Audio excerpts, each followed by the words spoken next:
Samantha stepped out of the small bus shelter into the pouring rain, clutching her folder tight against her chest. The sky, a moody canvas of gray, opened up just as she got off the bus, like the universe testing her one final time. She looked down at her carefully chosen shoes, now sinking slightly into the muddy sidewalk. Her navy slacks were already soaked from the knee down, and each step forward was heavier than the last. The wind whipped her long brown hair across her face, mixing rain with frustration. She had woken up at 5 a.m., dressed with precision and rehearsed every answer in the mirror. But now she looked more like someone lost than someone ready to start a career. Still, she kept walking.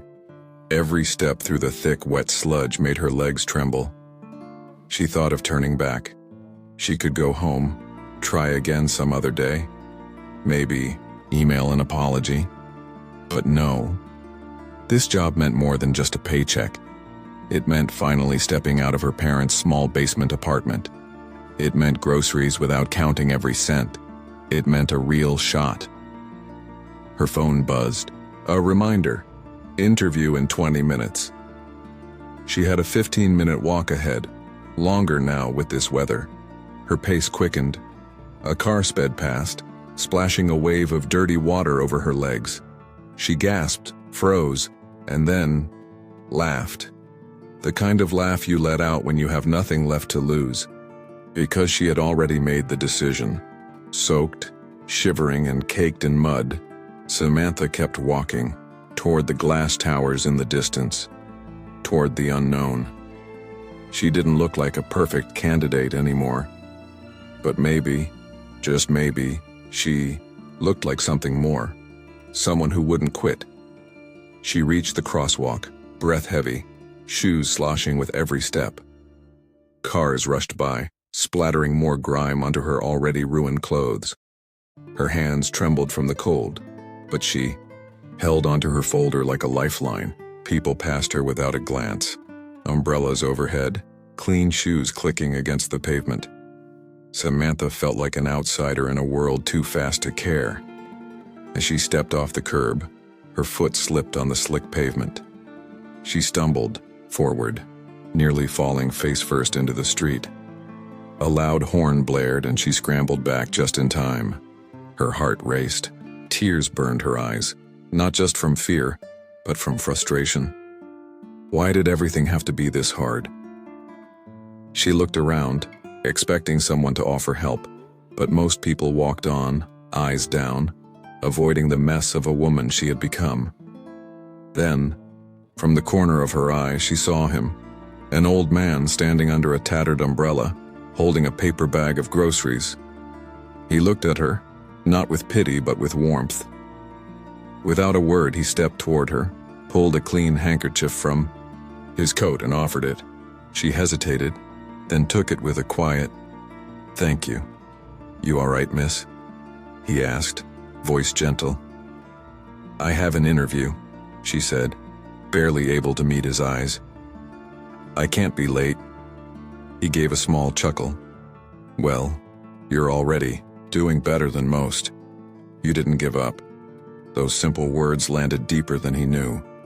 She nodded, clutching the handkerchief, something about it grounding her. As she turned to leave, he raised his voice slightly. "Go get it, girl. Show them what real strength looks like." And just like that, her steps grew steadier. Someone had seen her. Not the mud, not the mess, but the strength underneath. Samantha pushed open the towering glass doors, stepping into the building like someone entering another world. The warmth inside hit her immediately, but it didn't erase the mess she carried with her. Her once crisp blouse clung to her skin, soaked and wrinkled. Mud streaked the hem of her slacks. Her shoes, scuffed, soaked, and making soft squelching noises, left a trail of water behind her with every step. The polished lobby glistened, all chrome and marble, the kind of place where perfection wasn't just expected, it was required. Heads turned. The receptionist, poised and professional, blinked in surprise. Her eyes quickly scanned Samantha's appearance, then glanced at the rug being stained beneath her feet.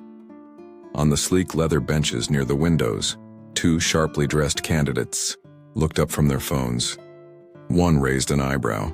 The other exchanged a smirk with his companion. No one spoke, but their glances said everything. What is she doing here?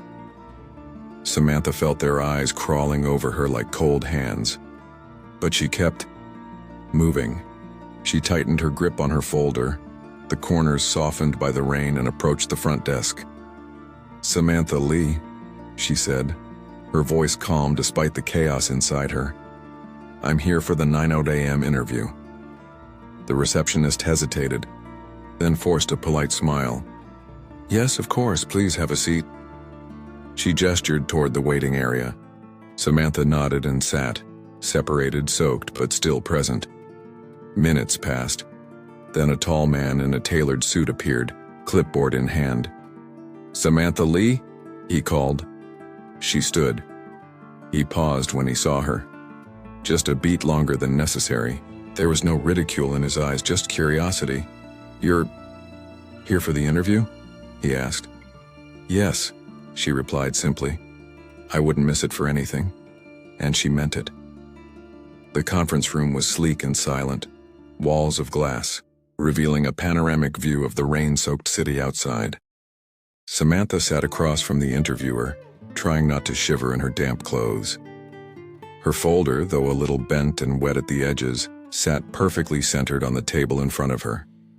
The man across from her, Richard Adams, Director of Talent Acquisition, skimmed her resume without a word. The silence was deafening. She could feel her heartbeat in her ears. Finally, he looked up. "You have a strong background," he said slowly. "But I have to ask, why didn't you reschedule? You showed up like this, covered in mud, soaked, and clearly having had a rough morning. Most candidates would have turned around." Samantha's hands were clasped tightly in her lap. She looked him in the eye and spoke, her voice steady but honest. "Because I've faced worse storms than this one, and none of them stopped me before." She paused, then added, "I've been broke. I've worked double shifts. I've had doors shut in my face. But I've never given up. Not once. I didn't come here to impress you with a perfect outfit. I came to prove that I don't quit." The room was quiet. No scribbles of a pen, no tapping on a laptop. Just silence. Then, something shifted in Richard's expression. He leaned back in his chair and let out a breath, almost like a smile hiding in his sigh. "You know," he said, "we talk a lot about resilience in this company. Most of it's just talk. But you," he gestured toward her soaked blazer and muddy shoes, "you lived it today." For the first time since she'd entered, Samantha felt warmth in the room. Not from the heater, but from a door cracking open. A chance, a shift, a beginning. The rain had stopped by the time Samantha reached home, but her clothes were still damp and her body felt heavy with exhaustion. She peeled off the soaked layers, changed into warm pajamas, and sank into the old couch in her tiny apartment. The silence around her was loud. She replayed everything, the mud, the stairs, the interviewer's raised eyebrow. Doubt crept in like a shadow. Maybe I blew it. Maybe showing up like that only proved I was desperate. She held her phone in her hand, checking it every few minutes, hoping, dreading, waiting. Then, her phone buzzed. Unknown number. She hesitated before answering. "Hello?" A familiar voice responded, warm and confident. "Hi, Samantha. This is Richard Adams from Nexus Corp." She sat up straight, heart hammering. "Yes, hi. I won't keep you long," he said. "I just wanted to personally let you know we'd like to offer you the position." For a moment, she didn't speak. She wasn't sure she could. Her throat tightened. Richard continued, his tone softening. "The way you showed up today, soaked, tired, clearly having had a rough morning, but still ready to fight for what you want, that told us more than a resume ever could. You've got grit, And that's exactly what we need on our team. Tears welled up in her eyes, uninvited but impossible to stop. "Thank you," she whispered. "Thank you so much." As the call ended, she sat there, phone in hand, letting the moment sink in. The rain hadn't drowned her chances,